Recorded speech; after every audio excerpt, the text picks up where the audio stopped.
I'm sure we'll have more friends join as we continue to get started, but welcome to today's session for trauma-informed care. We do have Miss Jamie Saunders from the Child Advocacy Center who's going to lead our training today. So I'm going to go ahead and let Miss Jamie take over and get us going. Thank you, Lexi. Hi, everyone. I'm so happy to be with you guys today. I always prefer to be in person, and I love interacting and I love questions. So feel free at any time during or at the end if you have any questions to just jump in and ask, okay? So I'm going to go ahead and share my screen with you guys. Oopsie daisy.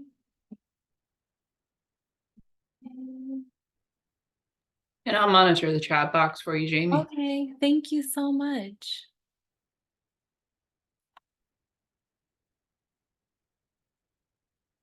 And okay, can everyone see this okay?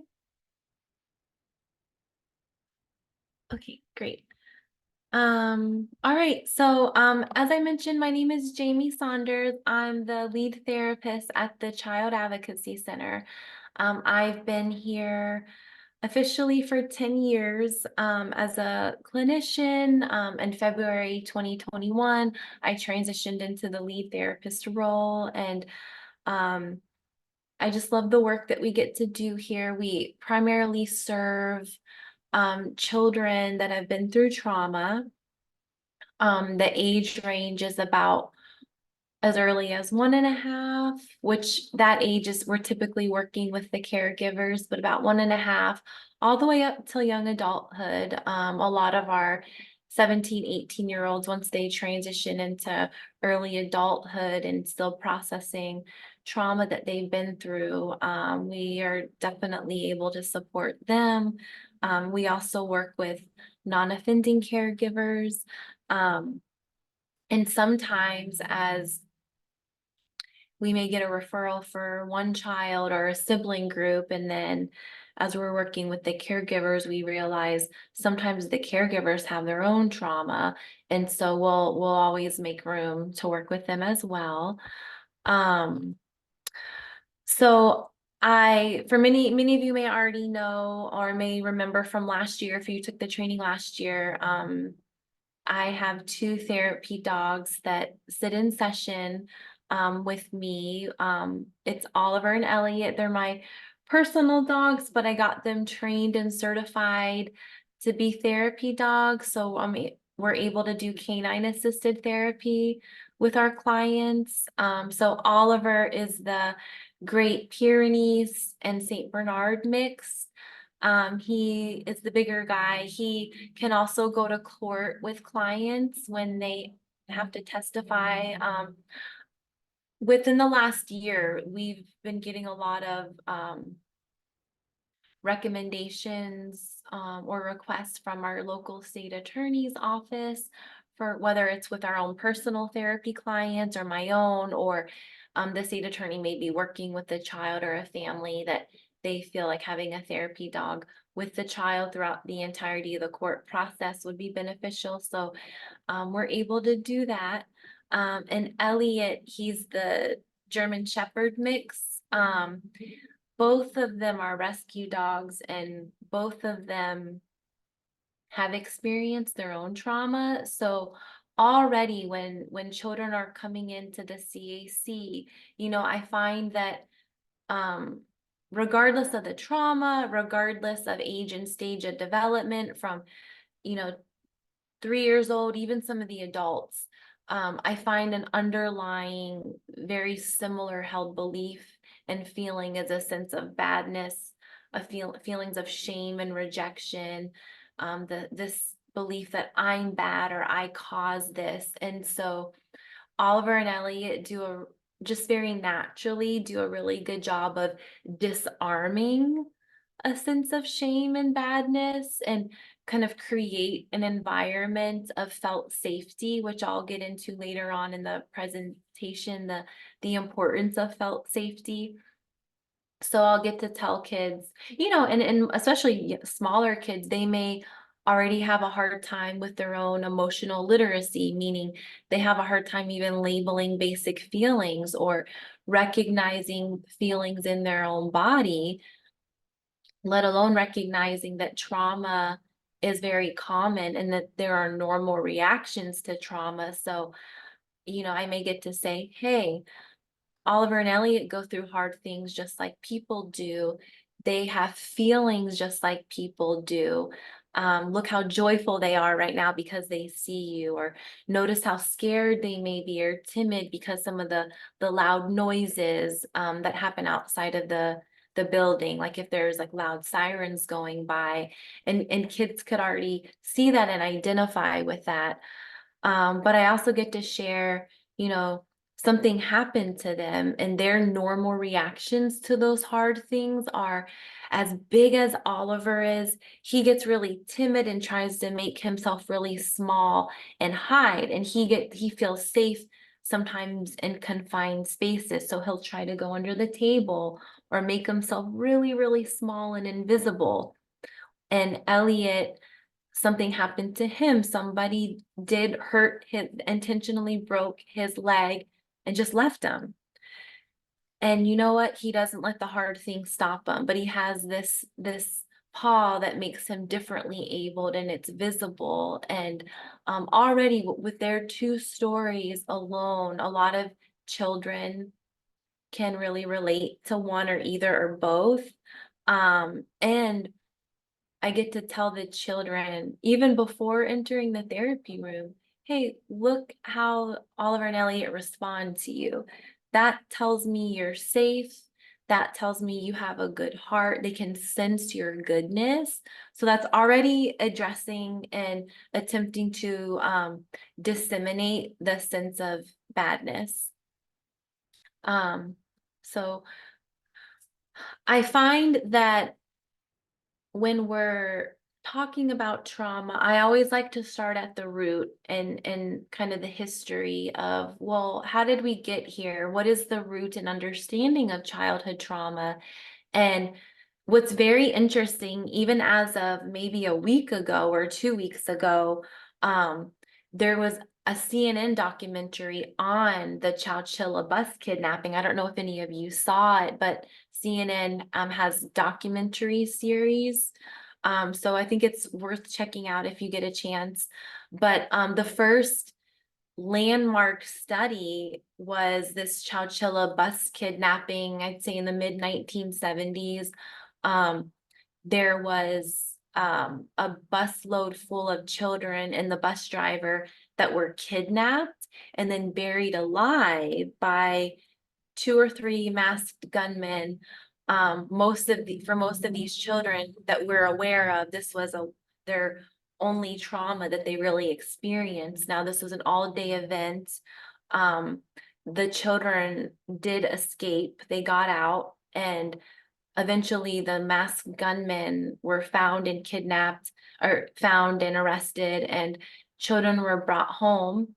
And that was it. The belief at that time was, well, kids are resilient. The thought of childhood trauma wasn't even a thing. In fact, most during those days, the thought of trauma really had to do with adults and military. I'm sure many of you are familiar with the term being shell shocked. The trauma in general was looked at, I'd say, around World War II, when vets were coming home and showing signs of shell shock and PTSD. That was really the scope of what people thought trauma was. So now looking into children actually experiencing and being impacted by trauma in their brain and body, that was a brand new thing in 1976. And even still to this day, we have a long way to go. I'm very grateful. There's been a lot of research within the past 10 years into neuroscience and how much, very much throughout a child's development and through their brain development, the things that happen to them and around them very much impact brain development. And so, but with this event, it was thought that, oh, these kids are resilient. they're fine. There's some bumps and bruises, but they're fine. Well, a month later, parents were starting to call the school, and their kids were not fine. They were really displaying, and what we know with the DSM-5 revised version, we know that PTSD, in order to be diagnosed with PTSD, it's the event and 30 days past the event, someone is still displaying signs of trauma.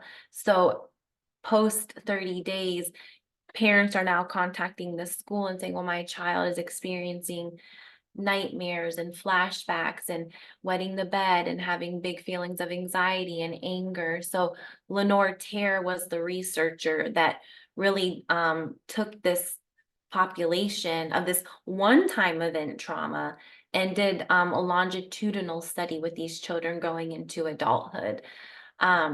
So that's still fairly recent. And we look at the scope of trauma as a whole. So there is also a difference between acute trauma versus complex and chronic trauma, and even toxic stress. Acute trauma is a one-time event. Though no one deserves to go through anything hard, the one-time event trauma is vastly different than the chronic or complex trauma and even toxic stress. And the chronic and complex is multiple traumas happening, or a lot of things, stressors happening all at once. Trauma in utero is also considered a trauma, meaning when the mommy is pregnant and the fetus is growing in her belly, if mommy is going through her own toxic stress or her own trauma, that is directly impacting the child's brain. So then you have a child born into having a sense of trauma in their brain and body. Toxic stress is interesting. Think of it as like maybe the leaky sink, that it's a slow drip. It's constant. It may not even be anything major, but it's constant stress. So think about, if I were in person, I would have 2 volunteers come up and have one person just lift up one of the chairs one time and put it down. And most people say, oh, it's heavy, but I'm tired. Okay, I can put it down. And the other person, as I'm talking, now you're just lifting weights until I tell you to stop. So as we're continuing throughout the presentation, this one person on the side is continuing to lift weights and finally look over and I'm tired. So the toxic stress is like that constant stress on your body. You're constantly tired. And that has a way of impacting children and parents that I'm sure you're seeing and serving. Cultural trauma is such a big part too of something to consider. I always tell people, regardless of where you're serving, whether it's Gainesville, some of the surrounding rural areas, Southeast Gainesville, Southwest Gainesville, Orlando, Miami, wherever, know the context of the culture that you're serving, because, for example, East Gainesville or even, Newberry is going to be vastly different than maybe an Orlando or Miami area. And cultural trauma definitely has an impact that can be within itself.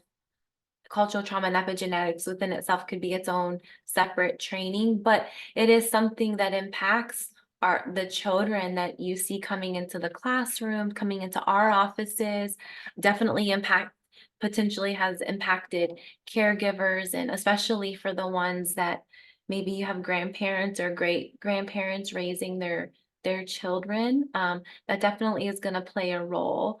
And then of course, community-based trauma is also something that I see that impacts it. Community-based trauma can also go under the toxic stress umbrella. You can have a very amazing, very secure, nurturing home, but maybe just in a community where there's a lot happening and a lot going on. That's considered the toxic stress that can also create an elevated fear response constantly for the child and caregiver. And then of course, family secrecy is huge. I find that family secrecy can also kind of play a role into the cultural trauma sometimes. But if you have a family culture of secrecy and a family culture of trauma, that even you have generationally, protecting abusers in the home or just protecting secrets of trauma, what that does, it creates a double bind for the child, where maybe, hey, I know deep down there's something not right with what this person did or what this person is doing, but I am made to believe, whether verbally or non-verbally, I have to withhold these adult secrets. And so this tension, this is wrong, or for some children, they may not know it's wrong because it's in the normal culture of their family or what's happening, but something doesn't feel quite right.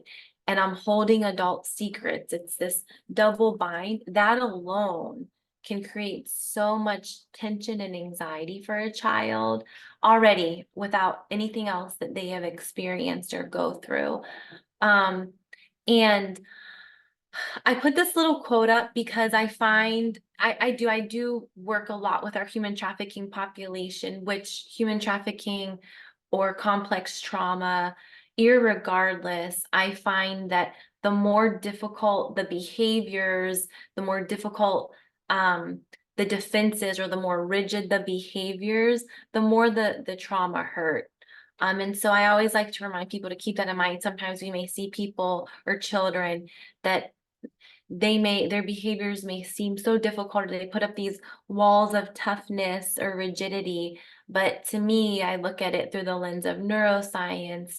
That tells me the more the trauma hurt. I find that, the brain is so fascinating and can be really complex, but I will explain it. This is what I share with clients and their caregivers. And it goes back down to behavior. A deeply held belief within our culture has always been, well, we see a child acting out or we see a caregiver acting out. And it automatically, we're human, it's normal for us to think, well, what's wrong with that child? Look at these behaviors, they're so confusing, what's wrong with them?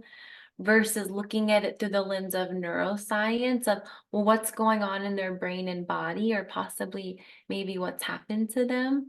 And so if you look at on the right, there's this upside down triangle of the brain, or you can look at this upside down triangle as an example of the brain. And the first layer, and I'm going to really hang out between either the upstairs, I call it either the upstairs brain or downstairs brain. So in the upstairs brain, or the top part of the triangle, is our cortex. And then the downstairs brain, our brain stem, which is also the downstairs brain. It's our survival brain. It's the first to develop at birth. So back to the example of when baby's in mommy's belly and utero, it's the brainstem that's developing first. And then when the child is born, within the first 3 to 4 years of life, so which a lot of the children that you guys are serving, that is when the brain is growing the most rapid. I don't know if you guys have ever heard the expression, it's when the child's brain is like a sponge. And so it is such a critical time for their growth and development, not only as a child, but for their brain. Another fun fact is the other time of a developing child's life where their brain is seeing the most changes and growing is during adolescence. So we think, oh, what's wrong with these teenagers? They have all these hormones going on. Well, the fact is, it's not necessarily the hormonal change, it's all the brain changes and brain growth that we're seeing. So, fun fact I always like to point out to a lot of caregivers that have teenagers.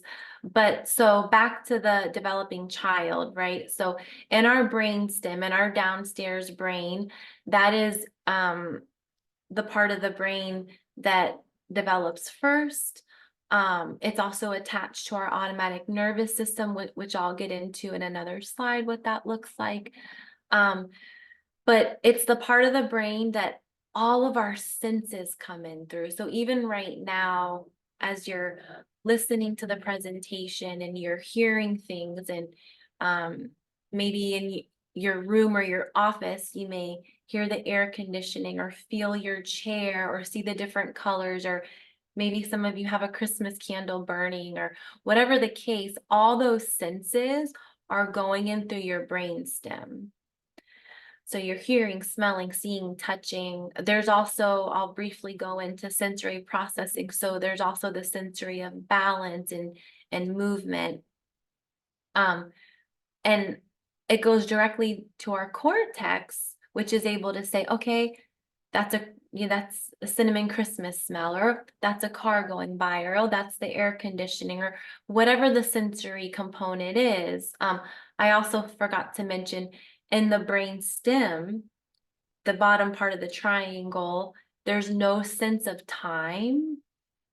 There's no sense of time. It's just sensory sensory input. It's the cortex, the upstairs part of the brain, that can tell time. And it's the cortex and upstairs brain that develops as the child is growing. So it's where not only the ability to tell time, but it's also where empathy develops, or problem solving, language, learning, logic, all those develop in the cortex. So the interesting thing about trauma and our body and brain taking it in, it takes it all in through the senses. So for example, I'll use a military example. I'll use the soldier that went to war, right? And so you have a soldier, and in my room I have a lot, I probably should have brought it over, but I have a lot of toys and figurines and action figures. And I actually have a toy soldier who's missing an arm, not on purpose. I think it just, throughout the years, someone accidentally broke it. And I tell kids, hey, in here sometimes things break, and in here that's okay. But with the soldier's broken arm, it really worked with the story that I'm about to share. So you have a soldier, he goes through basic training, call him Joe for GI Joe. He goes through basic training, and already it's nailed into his head that you hear bang, bang, bang, you drop to the ground, and you're in the stress of basic training. And then you go to war, and you're in the stress of war. That is trauma. Your body is always in hyper alert. Your brain and body are constantly getting used to the fear and always having to be on the lookout. And the trauma of war and death and gunfights and everything else that entails, your body and the bottom part of the triangle is always taking that in. Your body and brain is always in the hypervigilant mode and the fear response. And Joe one day hears bang, bang, bang. He drops to the ground, and all of a sudden he looks over and there's blood everywhere. He realizes one of his partner and comrades in war is dead. And then he realizes, oh, part of the blood is also his. So then he feels the pain and, goes from there. So fast forward, Joe ends up getting the hospital time that he needs. His arm does get amputated. Fast forward 10 years later, he is now retired military and home around Christmas season and at the mall buying gifts for family members. And he walks out of the mall and he's carrying in his one good arm some Christmas gifts. And all of a sudden he hears bang, a car backfire. And what do you think he does? He drops to the ground. It is because in that moment, that bang, that sensory input, that noise of bang, no matter how long ago it was, goes to his brain stem, and his body and brain is going to react. It's not until he can get into his critical cortex thinking brain to where he realizes that memory was from 10 years ago. That's not from war. I'm in a parking lot. But he didn't realize it right away. His brain and body just reacted. And so that's a lot of the times for at least some of the children that we're seeing, that some of their trauma responses, they are either currently living in trauma or may have been removed from a traumatic situation, but they're still operating a lot of the times in the downstairs part of the brain. And so it's easy for them to be in a classroom setting or home setting, community setting, and may be connected in the moment. Upstairs brain and downstairs brain are connected and working copacetically, but then for them, it may be a nonverbal cue of a caregiver or a teacher, and maybe the little wrinkle in their forehead that they're angry, even if it's perceived anger or shame, and automatically cortex becomes disconnected, and now they're operating in their basic survival brain. This is a little bit more about brain development. I'll share the slides with Lexi because this little YouTube clip I won't share right now just for the sake of time. I find it's a really good description of the developing brain. I also like this because it has the different, for those, I'm a very visual learner, so thinking of the triangle, this part, the cerebellum, and this downstairs part of the brain that's connected to our spinal cord is right here. And then the frontal lobe, that's where we reference the upstairs part of the brain, where a lot of our critical thinking comes into play, the cortex, the ability to tell time. Oopsie daisy. So I also find that I know many of you have learned about attachment, and it's so important to learn about because I find a lot of time when there is complex trauma, we can have a child come into our office for one reason or another, some level of trauma. But when we really get down to the root, a lot of the times there is an attachment-based trauma. So what that can look like is, I'll go through very briefly the different attachment styles. So you have your secure attachment, and I say that it's the adult attachment that impacts the child. And also, as caregivers are coming in, I'm always bringing up to the parent or to the caregiver, hey, it's important for you to know your own attachment style, because as an adult, your attachment not only impacts your relationship with your child, but your adult attachments, whether it's with a partner or with friends or even in a working environment, that adult attachment style is going to impact those relationships. So, for example, if you have an avoidant attachment, it doesn't mean as an adult you're doomed for life, but those are the attachment styles where you'll see almost even the toxic resilience of, oh, this person gets things done on their own. Yes, which is great, but then has a hard time with interpersonal relationships. So thus, as the adult, as a caregiver in my office, let's explore how that impacts you as the adult, but also how that's going to impact your child. So it's always important. I point that out a lot. Learning about adult attachment is just really healthy moving forward, just to be even work environment and relating to others. But so for the sake of this training, when we have a baby who's crying, and babies typically cry because their diapers are wet, or they're hungry, or they have gas in their tummy, or maybe they heard a noise and they're scared, or they're tired, or just waking up.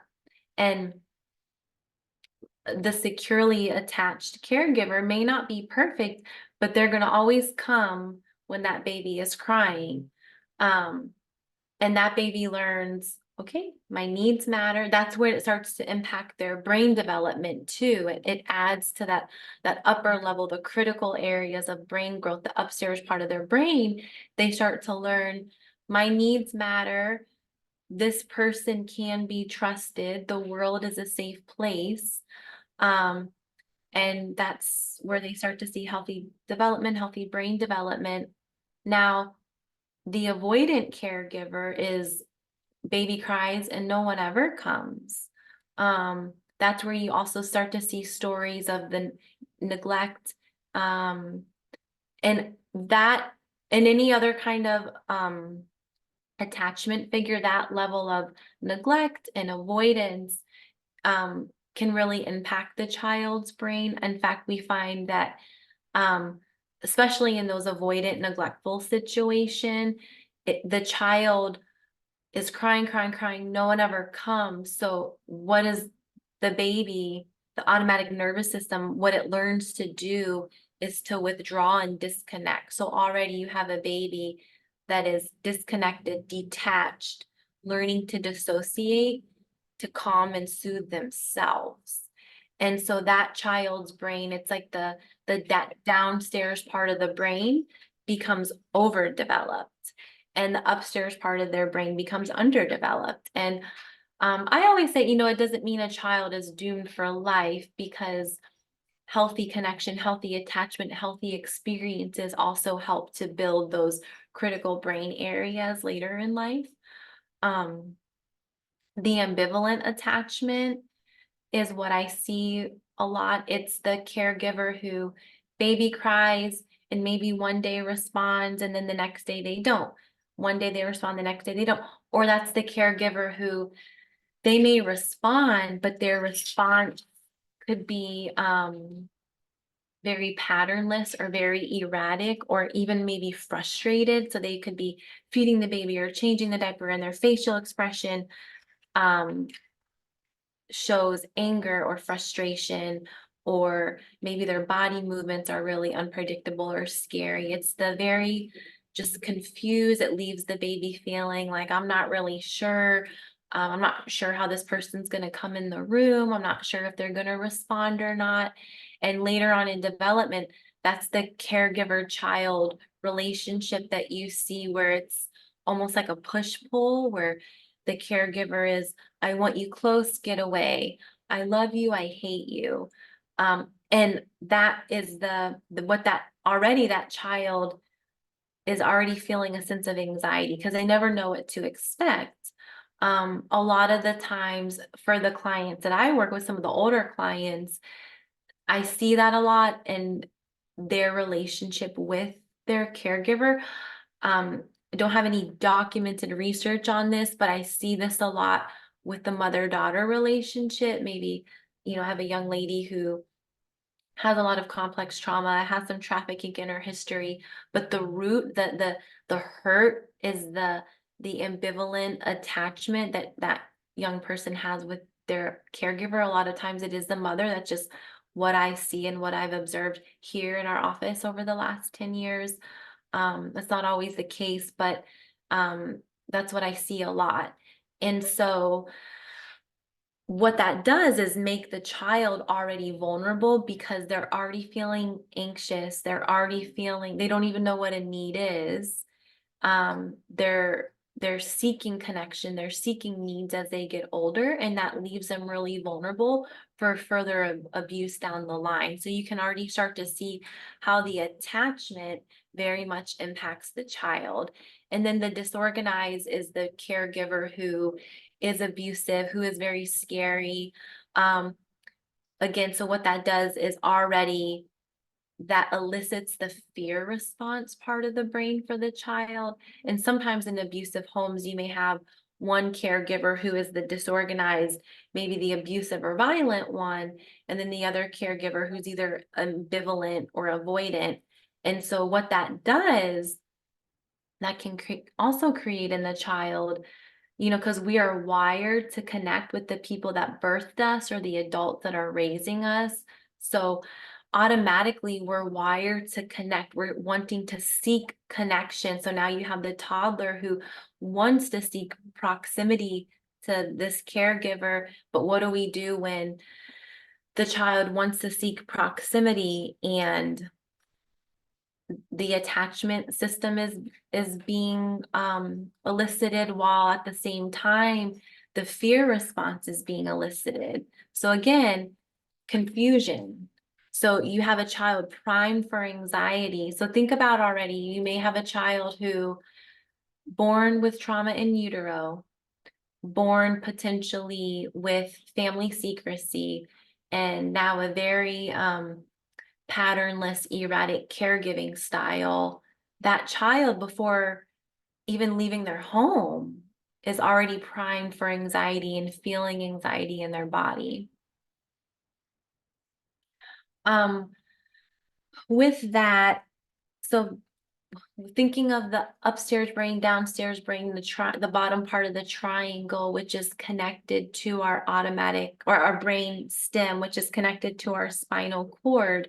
With that, it's important to bring up the polyvagus nerve, which is the longest and oldest nerve in our body. And if you can see the little sketch up here, it's connected to our brain stem all the way down to our gut. And the polyvagus nerve was coined by Dr. Stephen Porges in the mid-1990s.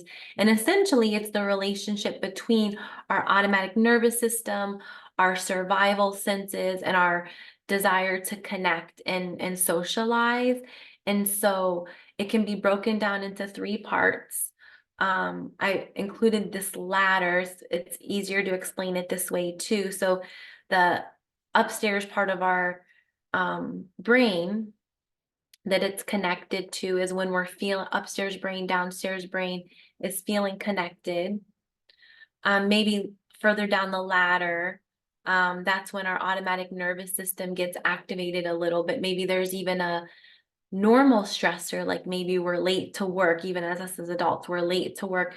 So we start to feel in our lap, going down the ladder, we may start to feel our heart beating fast and we're feeling anxiety in our body, palms sweating. But then further down the ladder, or further down on the polyvagus nerve that's connected to our gut, that's the gut level fear, the disconnect, the feeling numb, you feel completely shut down. That's also where in other forms of trauma, where we see the compliance and the fear response really take over. So I know many of us can relate. Maybe we've been so scared of something, we feel it in our gut. It's our polyvagus nerve, the dorsal vagal, the bottom part of our vagus nerve being activated. Most of us, I would say, it's normal to kind of go up and down the ladder. We may go up between our ventral vagal nerve, which is our connected upstairs brain, to maybe a sympathetic activation, to where some of us may even have past trauma that flares up from time to time, or even normal everyday life stressors like test taking or being in a classroom of toddlers. That can be stress inducing, or being late for a really important meeting. But then it's easier for us to go from sympathetic activation back to our connected brain. So for example, I'll use myself as an example. I may be in the car and going to a really important meeting, but then there's a traffic jam. It's out of my control. And then I start getting nervous and anxious because I'm going to be late for the meeting. And I start to feel my heart beating fast, or maybe I'm getting really anxious. For me, I'll get I can kind of feel the anxiety in my chest. Well, I send a text to the person in charge of the meeting. Hey, I'm really sorry, I'm stuck in traffic. And I get the response, it's okay, take your time. Automatically, I'm feeling safe and connected again. Or for me, it helps to breathe, or to sing. That helps to make me feel connected again. Most of our clients in therapy, or most children or adults that have experienced complex trauma, throughout their daily life and throughout their daily routine, they're pretty much hanging out between the sympathetic activation and the dorsal vagal shutdown. Think about maybe someone, maybe it's a caregiver or an adult or a child who constantly seems lethargic and maybe shut down and disconnected from the world, or spaced out. It can look like in a classroom setting, maybe someone who's constantly spaced out or not paying attention. And a lot of the times it's not that. It's not the child choosing to space out or not listen. It's they're potentially in their dorsal vagal part of their nerve and just completely checked out. Or maybe a parent you may experience, it's completely checked out. That's the polyvagus nerve in a nutshell. Another thing that's important that throughout Dr. Porges' research into the polyvagus nerve, was able to realize the difference between our own perception and neuroception. Neuroception is our body and brain constantly seeking the environment for safety or danger. So think of the G.I. Joe example. This person is in the mall 10 years removed from the trauma of war, but his body and brain is constantly seeking environment for safety and danger. And he hears bang, and for him, it's I'm in danger. It's the dorsal vagal activation and shutdown, and he shuts down and drops to the ground. So the difference between our own perception and neuroception is, some may perceive it's freezing outside. I don't like this weather. And some may be like, I love it. Or some may say, FSU is the greatest. No, UF is the greatest. Or so that's all our personal perception. Neuroception is so automatic, we have no control. So for the child that has experienced the complex trauma, and again, think back to those examples of trauma in utero, family secrecy, ambivalent caregiver, potentially disorganized caregiver, the push-pull, already are experiencing attachment, ongoing trauma. Well, their neuroception of safety and danger may be a little skewed. And what that can look like is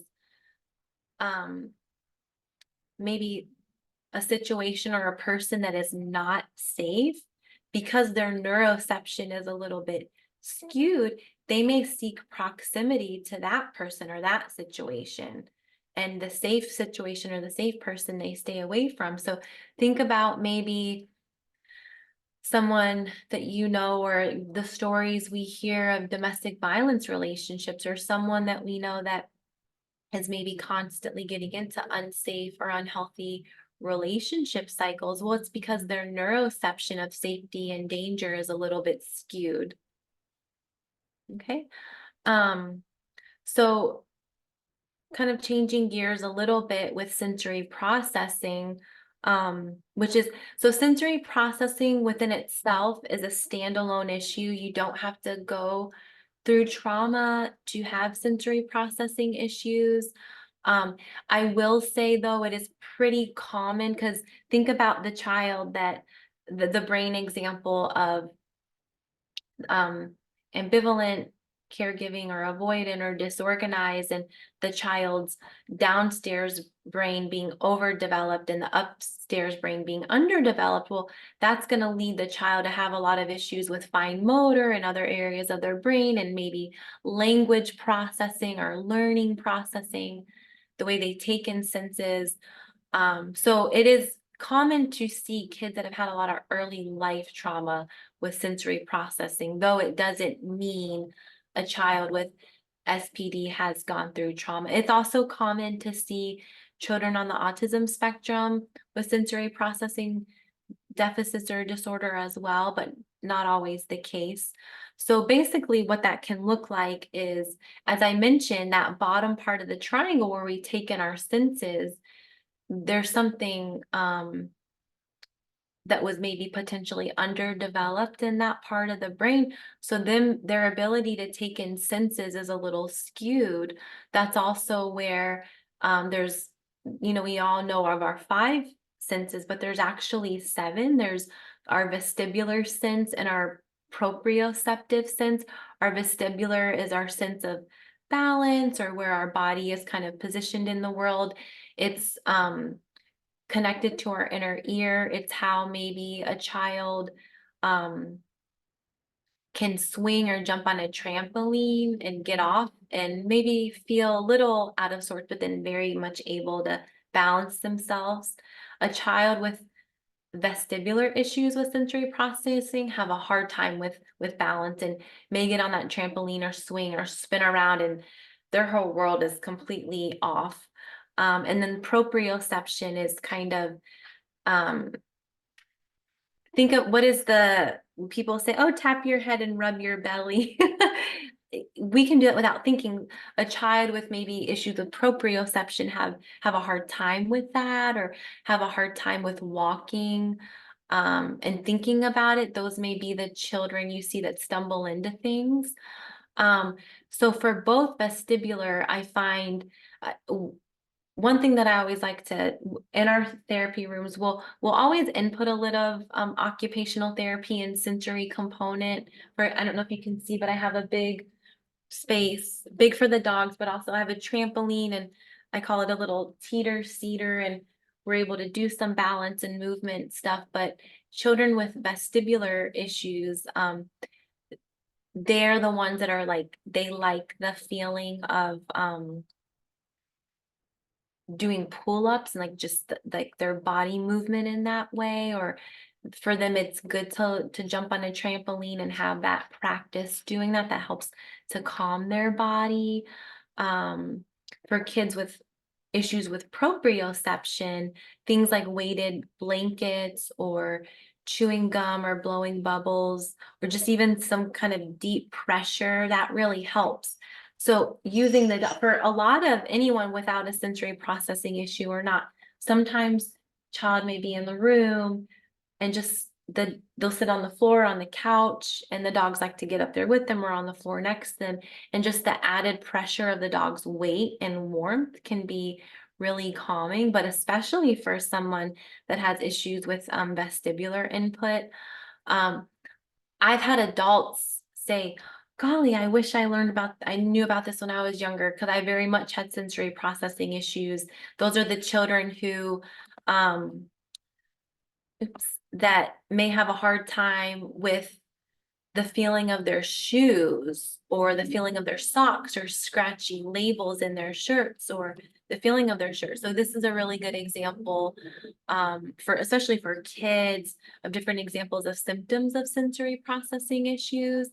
So think of the child who, I can think of a client who very much had a lot of sensory processing issues, and for the most part will recommend trauma-focused occupational therapy. There's some great resources in our community. And I know a lot of times there's OT in certain schools, and I don't know with ELC and some of the early Head Start if OT is an option in the school or someone coming in. But I had a young man who very much, it was very apparent, had the trauma in utero and a lot of early life trauma on top of some later life trauma. But he had such a hard time in the classroom, more so with noise.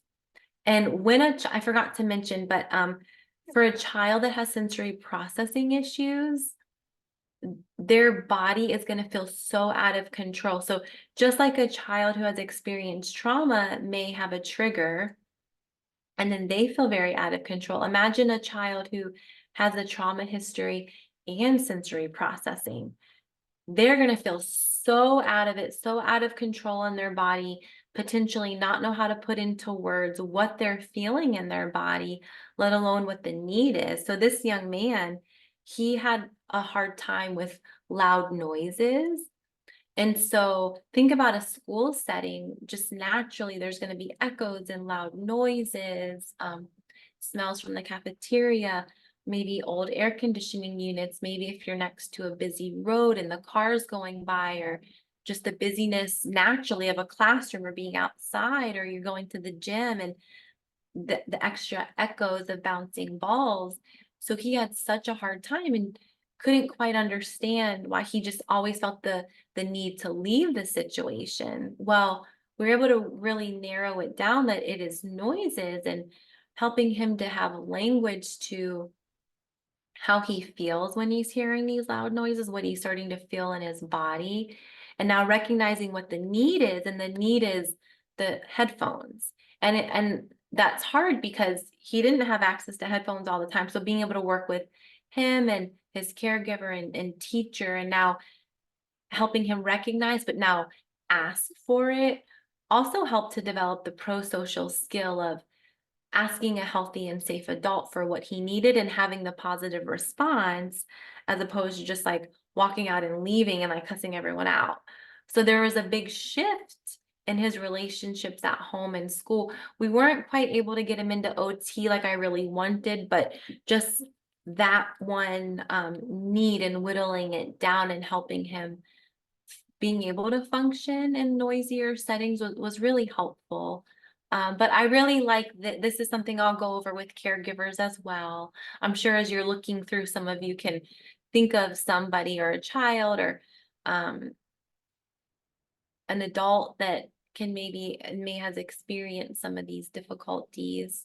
And if you're asking who can assess for sensory processing, it's typically an occupational therapist who specializes in sensory processing. So for me, what I may recommend is an assessment to assess for or ascertain if a child has sensory processing, and typically it's through an occupational therapist specialist.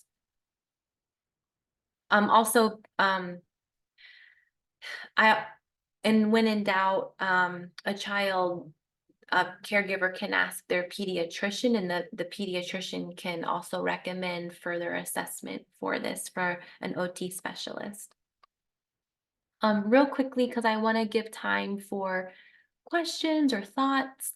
But as I mentioned early on, that no matter what the trauma, shame is a deeply held feeling that we all feel on some level. And there's so much more research now on shame. And even that shame is very much directly correlated to violence. So, but for children that have been through trauma, shame and rejection is such a prevalent feeling.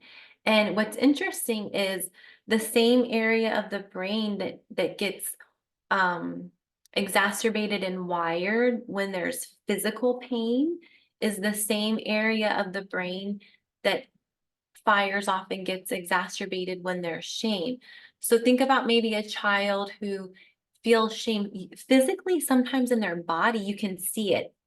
The child may revert in or want to hide, or on the flip side, act out and fight or run away. And so what's interesting, years ago, there was a judge that ruled over criminal court and ruled over a lot of domestic violence cases, I believe in Texas. And initially, this judge, their punishment, if you will, for perpetrators of domestic violence was to stand outside of the courthouse and hold a sign that said, "I'm an abuser." And the people who were against this were actually domestic violence advocates, because you're shaming the person and then now sending them home to the person that they're potentially acting out against. So thankfully that was years ago, maybe 15, 20 years ago, but there's a lot more research on shame in the brain now. And I tell anyone in any kind of setting, whether with your own children or caregivers that I'm working with or in a classroom setting, even myself, we as adults have to really watch our nonverbal cues, because kids are so good at picking up on the nonverbal cues, and especially a child who has experienced trauma. Think back to the triangle and how sensory information is going into the bottom part of the brain that has no ability to tell time. Well, for a child that has experienced that disorganized attachment, abusive, scary, patternless caregiver, they know when that person is coming home very upset. They can see it on the ridges of their nose and the forehead. Well, now in a classroom setting, when we're trying to have control over a classroom setting, and sometimes it's not even yelling, it's very calmly, just sometimes, because I used to teach before I became a counselor, and even just having classroom control, I would always say, I'm not going to yell, don't want to repeat myself, but we need to be quiet. But it took time. The children knew from my nonverbal cues I'm at business. And sometimes even that nonverbal cue for some kids can be so sensitive, and that will trigger the response of shame and anger. And for that child, whether it's fight, fleeing, or shutting down. So I always tell people, look, it's a silly, but can be fun exercise, insightful exercise. So when you're home and in the bathroom, look in the mirror and make the different facial cues when you're happy or frustrated or mad or sad. And what you look like is what the child is seeing. And sometimes that those not, or even just body movements, the nonverbal cues can really impact the way a child takes that in. And then briefly, I'll mention, felt safety, as we all know, is so important and essential for learning to take place.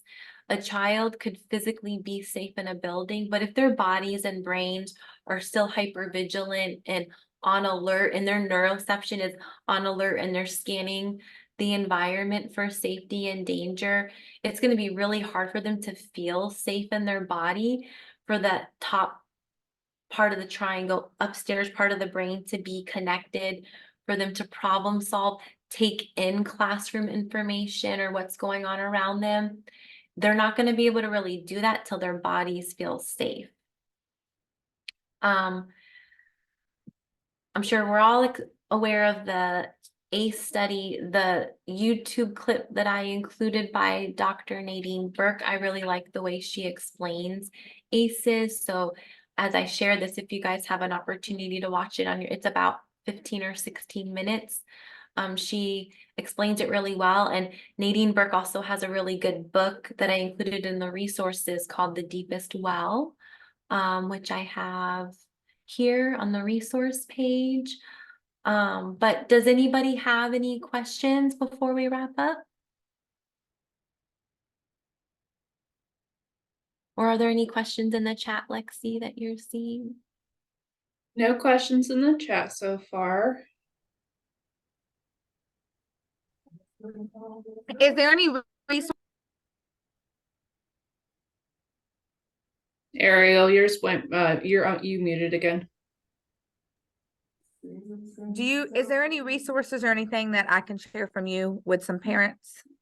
Yeah, and I didn't put it in this presentation, but I can include more, but even just basic grounding techniques and just basic things to do in the classroom setting, but more so on the information on trauma and the brain and development are included on the slides. But if it's for a specific